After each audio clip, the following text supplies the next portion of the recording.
Aku sudah tahu semua kebusukanmu. Mana mungkin ini anak dari suamiku. Malam itu, di tengah makan malam keluarga besar, sang adik berdiri dan berkata, ia hamil anak dari suami kakaknya sendiri. Semua orang membeku, dan dari sanalah rahasia kelam keluarga ini akhirnya pecah.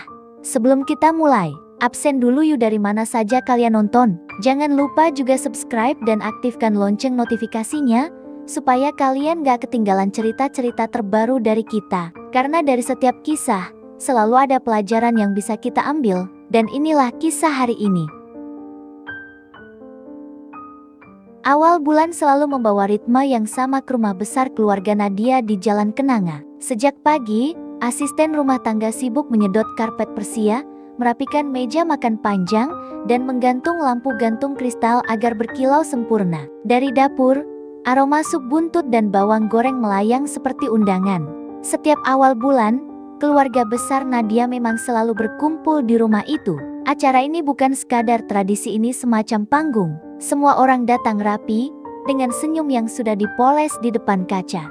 Nadia berdiri di depan piano grand hitam mengilap yang menjadi pusat ruang tamu. Ia melihat wajahnya sendiri dalam pantulan permukaannya, riasan tipis, gaun krem sederhana, senyum yang sudah dilatih di depan cermin. Tenang, rapi, tapi di balik tenang itu, jantungnya berdetak seperti jam dinding tua pelan. Tapi setiap ketukannya terdengar jelas di telinga sendiri.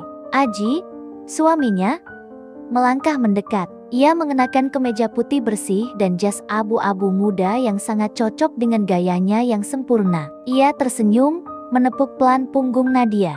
Kamu cantik malam ini, ucapnya lembut.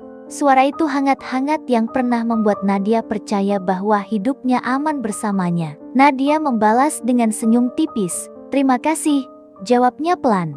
Dari ruang makan terdengar suara mama, ceria seperti biasa. Riri udah sampai belum? Ned, belum, Ma, jawab Nadia. Tangannya merapikan posisi gelas kristal di atas meja makan. Ia hafal betul semua detail malam seperti ini. Papa selalu duduk di ujung meja, Mama di sisi kanan, para om dan tante menyebar, sepupu-sepupu sibuk dengan ponsel dan gosip kecil. Dan Aji, menantu kebanggaan keluarga, selalu berhasil menjadi pusat perhatian tanpa terlihat mencarinya.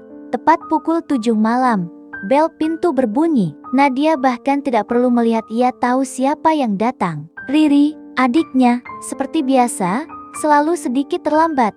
Saat pintu dibuka, Riri melangkah masuk dengan gaun coklat yang membalut tubuh rampingnya. Rambut panjangnya terurai bergelombang, bibirnya dilapisi lipstik merah yang menyala. Maaf, macet, katanya ringan sambil tersenyum. Ia mencium pipi mama, melambai ke papa, lalu berjalan masuk dengan langkah yang nyaris teatrikal. Dan di momen itulah cepat, sepersekian detik mata Riri dan mata Aji bertemu.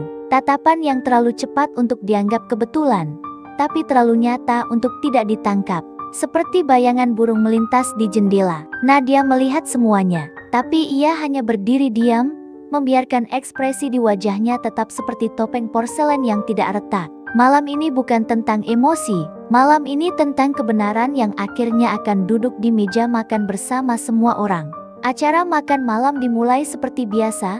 Papa memimpin doa singkat, Mama mempersilakan semua mencicipi masakan, obrolan tentang bisnis, anak-anak, liburan, dan politik ringan berputar di antara piring-piring porselen putih. Tawa terdengar, tawa keluarga besar yang hangat dari luar, tapi bagi Nadia kini terdengar seperti gema ruang kosong. Jadi, Ned, kapan nambah anggota keluarga? Tanya Mama sambil tersenyum lebar, seperti orang yang benar-benar tidak tahu badai yang sedang menunggu di ujung meja. Aji langsung menjawab, seperti sudah terbiasa dengan pertanyaan itu. Sun, Ma, doain aja ya, katanya sambil menggenggam tangan Nadia pelan di bawah meja. Sentuhannya hangat tapi kosong, seolah hanya sebuah gerakan untuk memastikan semua orang melihat mereka sebagai pasangan sempurna. Riri duduk di seberang mereka, tersenyum samar. Lalu lagi-lagi gerakan kecil yang nyaris tak terlihat, tangannya menyentuh perutnya sendiri. Sekilas, tapi cukup untuk membuat dada Nadia terasa sesak. Seperti ada tali tak terlihat yang ditarik pelan-pelan. Setelah hidangan utama habis dan suasana mulai santai, Mama menyuruh Art menyajikan puding karamel buatan sendiri. Riri membersihkan tenggorokan, mengambil gelas air, lalu berdiri. Semua mata otomatis mengarah kepadanya. Riri memang selalu tahu cara mencuri perhatian. Aku punya kabar bahagia, katanya. Suaranya jernih, seakan latihan berulang di depan kaca. Dan aku ingin kasih tahu malam ini, di hadapan semua keluarga. Papa menatapnya dengan alis naik, Mama tersenyum penasaran. Riri menarik napas, lalu menaruh tangannya di perut. Aku hamil, ucapnya. Waktu berhenti sejenak. Sendok Tante Mila jatuh ke piring, menimbulkan suara tajam. Mama menutup mulut dengan kedua tangan. Papa menegakkan badan. Aji menegang seperti patung. Dan Nadia tetap duduk diam, meremas jari-jari tangannya sendiri di pangkuan. Siapa ayahnya?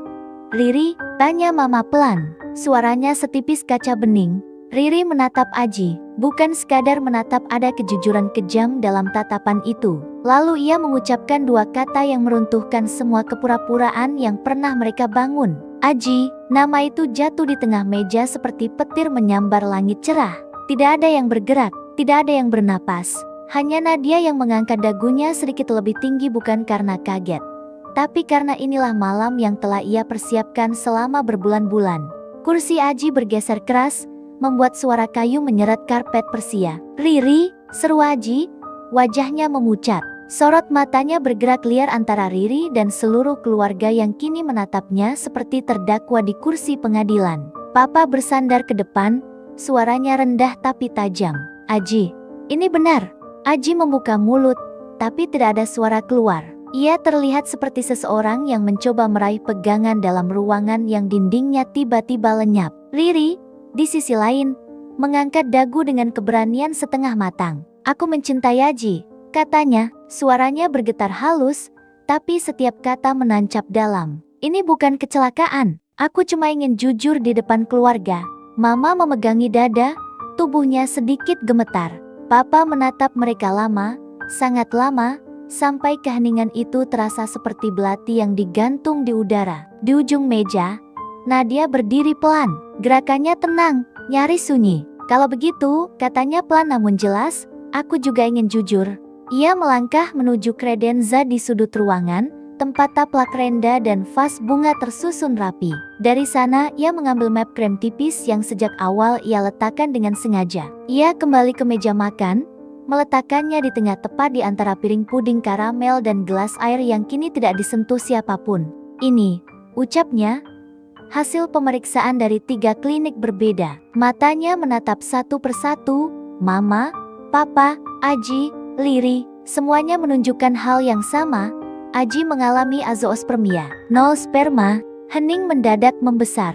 Ruang makan yang tadi hangat kini membeku. Mama membelalak. Papa mencondongkan tubuh, melihat map seperti benda asing yang tiba-tiba mengubah segalanya. Aji menggeleng cepat. Lab bisa salah, katanya.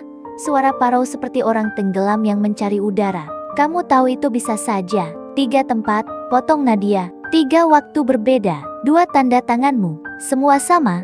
Riri memucat. Bibirnya terbuka, tapi kata-katanya keluar patah-patah. Kamu bohong.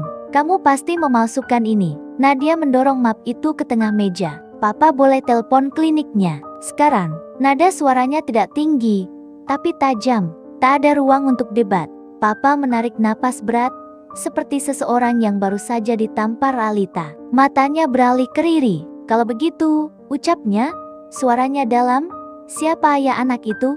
Riri meremas napkin hingga hampir robek. Kalian gak mengerti, katanya, mencoba terdengar kuat. Tapi suaranya justru pecah.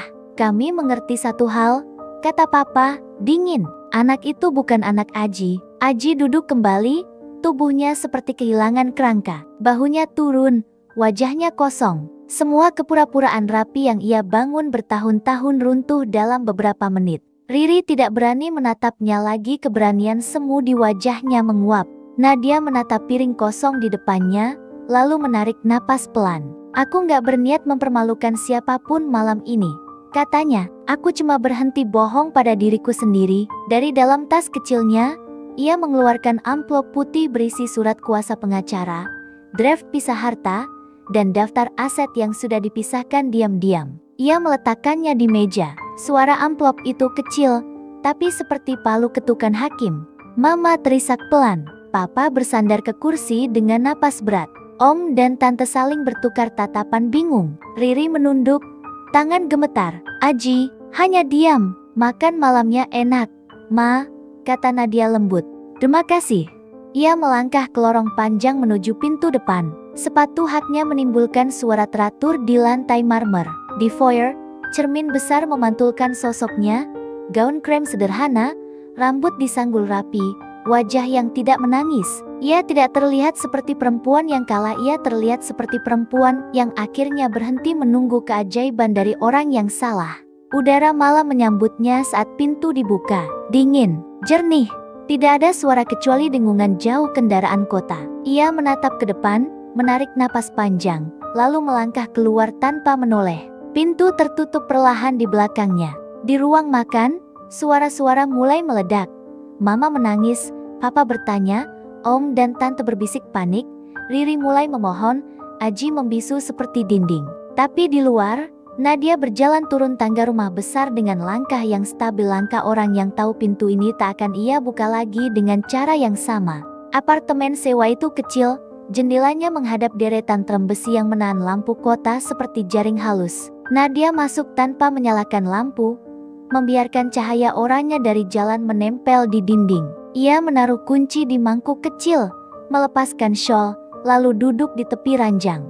Ponselnya bergetar tanpa henti. Aji, Riri, beberapa anggota keluarga semuanya berusaha memasuki ruang sunyi yang baru ia bangun. Ia memindahkan ponsel ke mode senyap, menatap kosong ke jendela. Hening punya suara. Malam itu suaranya seperti napas panjang sesudah menahan diri terlalu lama. Semua ini bukan kilat di langit cerah. Badai sudah berkumpul lama. Ingatan Nadia terputar dengan rapi. Ruangan dingin berbau antiseptik. Dokter yang menatap grafik lalu menyebut kata azoospermia sebersih pisau bedah. Perjalanan pulang yang penuh kemarahan Aji pada hal-hal sepele, lampu merah, iklan radio, sopir ojek, apa saja, kecuali kenyataan. Lalu hari-hari ponsel ditelungkupkan, malam-malam lembur yang tidak pernah punya bukti, struk hotel di kota yang salah, dan Riri yang mendadak rajin mampir membawa dalih remeh. Runtutan kecil itu menata diri, membentuk pola yang tidak bisa lagi diabaikan. Nadia tidak lahir sebagai penyelidik. Ia belajar pelan, menyalin email ban, menandai tanggal-tanggal, memotret struk, mengaitkan unggahan media sosial dengan itinerary yang tak pernah diceritakan. Hingga suatu pagi dengan tangan gemetar, ia menyelipkan perekam mungil di bawah jok mobil. Malam mendengarkan rekaman itu, suara Aji dan Riri terlalu dekat, terlalu ringan membicarakan sesuatu yang bagi Nadia berat, tidak melahirkan air mata. Ada jenis sakit yang tidak menemukan pintu keluar melalui mata. Ia mengeras menjadi keputusan.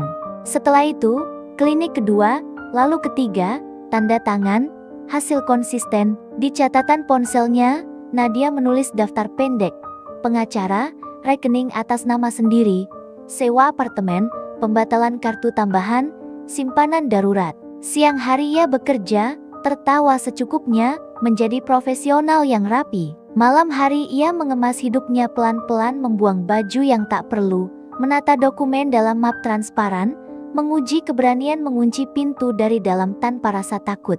Keesokan paginya, ia mengajak Mama dan Papa bertemu di kafe kecil dekat taman. Meja kayu, teh panas, dan mata orang tuanya yang penuh pertanyaan. Nadia tidak menyerang. Ia hanya menaruh sebagian bukti, menjelaskan seperti orang memaparkan cuaca.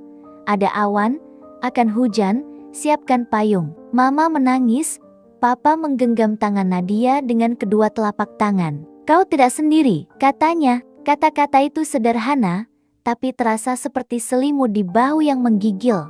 Telepon dari Aji datang bertubi-tubi, berganti-ganti wajah, memohon, membantah, marah, lembut, putaran emosi yang menghabiskan tenaga, tapi tidak mengubah peta. Riri mengirim paragraf-paragraf panjang, menabur kata nasib dan takdir seperti konfeti. Nadia tidak membalas. Ia bukan menyiksa, ia menjaga agar tak ada kalimat baru yang melekat di dinding hatinya. Gosip keluarga menyebar seperti angin membawa daun kering. Ada sepupu yang mengirim pesan, aku di pihakmu di jam sunyi. Ada tante yang ingin tahu detail lengkapnya. Nadia menjawab singkat, atau tidak sama sekali. Energinya ia simpan untuk hal-hal nyata, menandatangani kontrak sewa, bertemu pengacara, membuka rekening, memindahkan debit otomatis, menata kopernya. Di apartemen, ia membeli mug baru, panci kecil, dan sekat lavender kering. Hal-hal remeh yang memberi sinyal pada otaknya, ini rumah. Malam-malam berikutnya tidak lagi setajam kemarin. Ada jeda yang bisa ditinggali. Nadia belajar merebus teh, menunggu gelembung pertama, memegang cangkir dengan dua tangan, memandangi uap yang naik seperti doa pendek yang tidak memakai kata-kata. Ia mulai tidur dengan jendela sedikit terbuka. Kota berdesis jauh bukan ancaman, hanya latar. Panggilan mediasi datang dari kantor pengadilan agama. Hari itu, Aji tampak lebih kurus, matanya cekung, rautnya menyusut. Ia membawa kata maaf ke meja, berulang kali meletakkannya di antara mereka seperti bunga yang terlambat dipetik. Nadia mengangguk, sopan, lalu kembali menatap berkas. Ia tidak kejam, ia hanya selesai. Tentang Riri, hanya kabar lewat mama, dirinya mengurung hari-harinya, menolak bertemu siapapun. Nadia tidak mengejar. Satu-satunya pintu yang ingin ia jaga kini adalah pintu yang menghadap ke dirinya sendiri. Dalam perjalanan pulang naik kereta, Nadia melihat bayangannya di kaca. Bahu yang kembali sejajar, dagu yang tidak lagi menunduk mencari penjelasan, mata yang berhenti memohon. Ia membuka ponsel, mengetik satu kalimat pendek dan menutupnya lagi. Aku tidak memilih badai, tapi aku memilih kemudi. Kereta melaju, pohon-pohon mundur, dan Nadia merasa untuk pertama kalinya setelah waktu yang lama bahwa ia tidak lagi berdiri di tepi, melainkan di tengah lintasan hidupnya sendiri. Hari penandatanganan tiba dengan matahari yang jernih.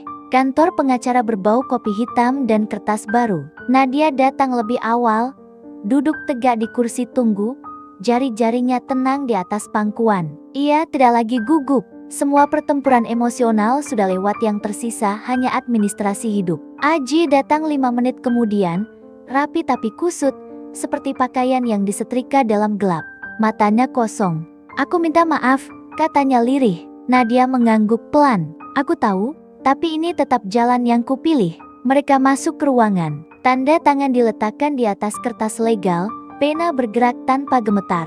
Tak ada teriakan, tak ada air mata, hanya suara pena dan napas panjang yang terdengar. Saat pengacara menyampaikan kalimat terakhir, rasanya seperti pintu besar yang perlahan menutup, bukan dengan dentuman tapi dengan klik kecil yang rapi. Keluar dari kantor, Nadia membeli kopi latte di kedai kecil di sudut jalan. Ia duduk di kursi luar, membiarkan angin kota menyentuh wajahnya. Untuk pertama kalinya dalam waktu lama, ia membiarkan dirinya bernapas tanpa beban. Ponselnya diletakkan di atas meja, layarnya menyala sunyi, tidak lagi menjadi sumber ketegangan. Cantik latenya, katanya pada barista. Kalimat kecil yang dulu akan tenggelam kini terasa seperti tanda kebebasan. Pertemuan keluarga bulanan tetap berjalan beberapa minggu kemudian. Kursi Aji kosong, Riri tidak datang. Bayi itu ada menangis kecil, polos, tak tahu dunia orang dewasa penuh kebohongan. Mama menatap Nadia lembut. Mau lihat? Tanya mama pelan. Nadia menggeleng. Belum, Ma. Mama mengangguk. Gak apa-apa. Hari-hari selanjutnya bergerak seperti sungai tenang. Nadia pindah ke apartemen kecil dengan jendela besar menghadap pepohonan. Ia membeli tanaman kecil, menggantung lukisan sederhana, menata buku-buku. Setiap pagi ia membuka jendela, membiarkan cahaya masuk, dan setiap malam ia menyeduh teh chamomile dengan mak kesayangannya. Tidak ada drama, tidak ada rasa takut, hanya kehidupan kecil yang pelan-pelan kembali ke dalam genggamannya sendiri. Suatu sore Sabtu, Nadia berpapasan dengan Aji dan Riri di pasar bunga. Mereka terlihat lelah, wajah mereka menyimpan malam-malam panjang.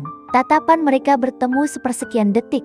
Tidak ada dendam, tidak ada marah, hanya dua orang dewasa yang pernah saling melukai dan kini berdiri di dua jalur berbeda. Nadia mengangkat buket kecilnya sebagai salam sunyi, lalu melangkah pergi tanpa menoleh. Malamnya, ia duduk di balkon sambil menatap langit. Lampu kota berkelip seperti bintang rendah. Angin membawa aroma gorengan dari ujung gang. Untuk pertama kalinya, ia menyadari, ia tidak lagi menunggu siapapun. Tidak menunggu penjelasan, tidak menunggu balasan, tidak menunggu penyesalan. Hidupnya bukan lagi bayangan siapapun. Bulan berikutnya, rumah besar di Jalan Kenanga kembali terang. Syuk buntut, Sambal matah, puding karamel ritmenya sama, tapi nadanya berbeda. Mama merangkul Nadia di dapur, berbisik pelan, "Mama bangga kamu pilih kebenaran." Nadia tersenyum, matanya jernih. "Aku cuma gak mau hidup dalam bohong lagi, Ma." Dalam perjalanan pulang malam itu, Papa mengirim pesan singkat.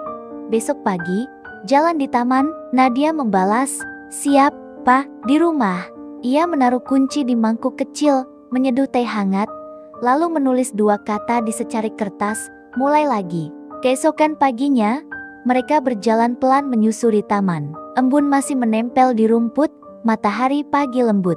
"Terima kasih sudah kembali," kata Papa. Nadia menggandeng lengannya. "Aku gak pernah benar-benar pergi, Pa. Cuma sempat tersesat." Langkahnya ringan, tidak tergesa, dan untuk pertama kalinya, Nadia tahu, ia sudah pulang bukan ke rumah besar, tapi ke dirinya sendiri. Itu dia cerita kali ini. Semoga ada pelajaran berharga yang bisa kita ambil bersama, dan menjadi pengingat untuk kita semua agar lebih bijak dalam melangkah. Sekarang coba absen dulu di kolom komentar, tulis dari kota mana kalian menonton cerita ini. Jangan lupa juga bagikan ke teman-teman, dan dukung terus dengan subscribe supaya nggak ketinggalan kisah menarik lainnya. Sampai jumpa di cerita berikutnya, dan selalu ambil hikmahnya.